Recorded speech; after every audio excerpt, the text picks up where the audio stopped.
Welcome to சோலை சாய் சமையல். இன்றைய வீடியோவில் செட்நாட்டு முள்ளங்கி சாம்பார் தான் செய்ய போகிறோம். இது சாப்பாட்டுக்கு மட்டும் இல்லாமல் தோசை கூட ரொம்ப நல்லாயிருக்கும். வீடியோக்குள்ளே போகிறதுக்கு முன்னால் நம்ம சேனலை இதுவரையும் சப்ஸ்கிரைப் பண்ணலைன்னா பண்ணிக்கோங்க. அப்படியே பக்கத்தில் இருக்க பெல் பட்டனை கிளிக் பண்ணி வச்சுக்கோங்க. அப்போ தான் நம்ம போடுற வீடியோ எல்லாம் நோட்டிஃபிகேஷனில் வரும்.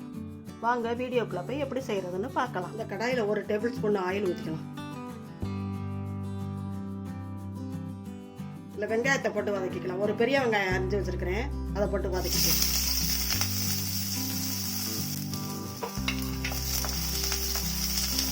மீடியம் ஃப்ளேம்லேயே வச்சு வதக்கிக்கலாம்.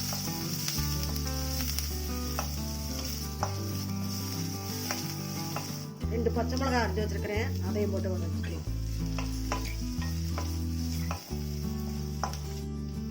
இந்த அளவு முள்ளங்கி அரிஞ்சு வச்சுக்கிறேன் 2, அதையும் போட்டு வதக்கிக்கலாம். வெங்காயத்தோட சேர்ந்து முள்ளங்கி நல்லா வதங்கட்டும், அப்போதான் அது ஒரு வாசனை வராது.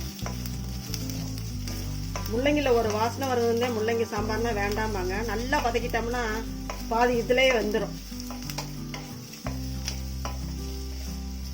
நல்லா மணமாக இருக்கும். நல்லா வதக்கிக்கலாம். இந்த டயத்தில் 2 தக்காளி அரிஞ்சு வச்சுருக்கிறேன், அதையும் போட்டு வதக்கிக்கலாம்.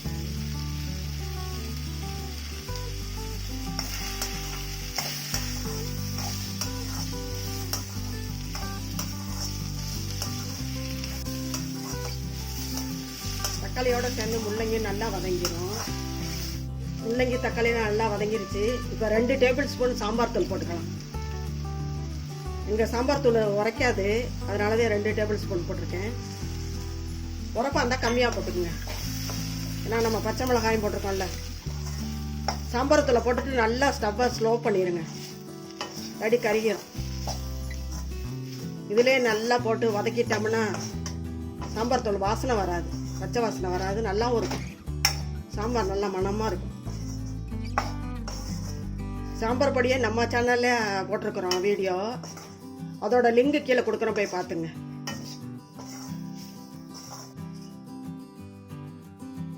தண்ணி ஊற்றி வேக விட்டுக்கலாம். காய்க்கு தக்கன தண்ணி ஊற்றிக்குங்க.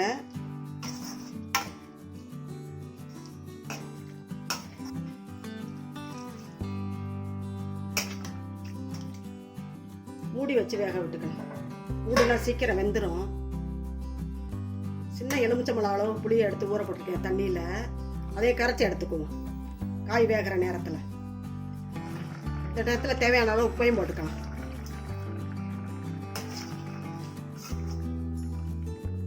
வேகட்டும். முள்ளங்கி வெந்துருச்சான்னு பார்க்கலாம். நல்லா வெந்துருச்சு. புளி தண்ணியில் போட்டு கரைச்சி வச்சிருக்கோம்ல, அதை ஊற்றிக்கலாம்.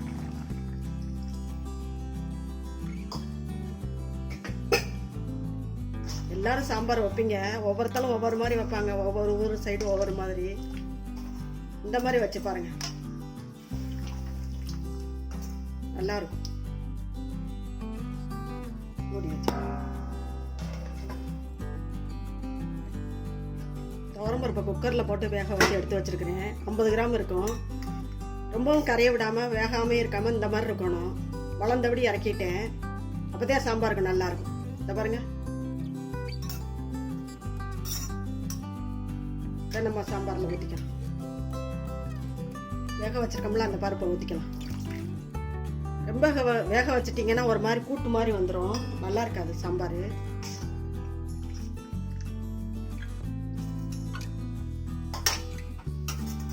ஒரு கொதி வந்தால் போதும். புளி ஊற்றினா ரொம்ப கொதிக்கக்கூடாதுமாங்க, கடுத்து போயிருமாங்க எங்கள் அம்மாலாம். நல்லா கொதிக்க விட்டு தாளிச்சு கொதிக்கும். நல்லா கொதிக்குது. இந்த டயத்தில் காரம் உப்புலாம் பார்த்துங்க. காரம் போட்டால் சாம்பார் தூள் போட்டால் கொதிக்க விட்றணும் நல்லா, இல்லாட்டி பச்சை வாசனை அடிக்கும். எனக்கு கரெக்டாக இருக்குது. தாளிச்சுக்கணும். இந்த கடாயில் நல்லெண்ணெய் ஊற்றிக்கலாம். கொஞ்சமாக எண்ணெய் போதும், தாளிக்கிறதுக்கு மட்டும்தானே. 1/2 ஸ்பூன் கடுகு போட்டுக்கலாம். 1/2 ஸ்பூன் வெந்தயம் போட்டுக்கலாம். வெந்தயம் போட்டால் கெட்டு போகாது சீக்கிரம். ஜீரகம் 1/2 ஸ்பூன் போட்டுக்கலாம். சோம்பு 1/2 ஸ்பூன் போட்டுக்கலாம். நான் சோம்பு போடுவேன், நல்லா வாசனையாக இருக்குன்னு. மிளகாயம் போட்டுக்கலாம்.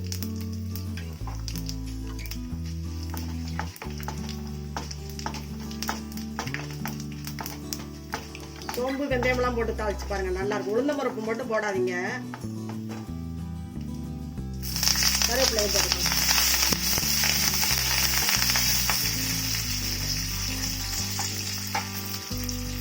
பெருங்காயத்தையும் போட்டுக்கலாம்.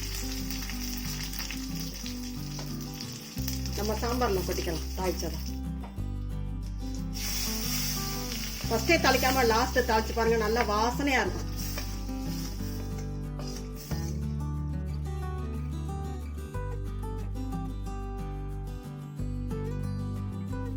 கொத்தமல்லியும் தூவிக்கலாம்.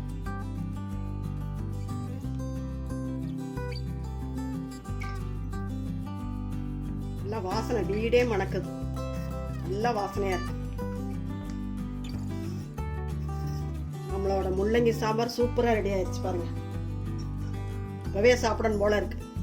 சாம்பார் சாப்பாட்டுக்கு மட்டும் இல்லை, இட்லி தோசைக்கு ரொம்ப நல்லா இருக்கும். இதே மாதிரி நீங்கள் செஞ்சு பாருங்க. செஞ்சு பார்த்துட்டு எப்படி இருந்துச்சு உங்க கருத்துக்களை கமெண்ட்ஸ்ல சொல்லுங்க. இந்த வீடியோ பிடிச்சிருந்தா லைக் பண்ணுங்க, ஷேர் பண்ணுங்க. நம்ம சேனலுக்கு மறக்காம சப்ஸ்கிரைப் பண்ணுங்க. நன்றி, வணக்கம். அடுத்த வீடியோல பார்க்கலாம்.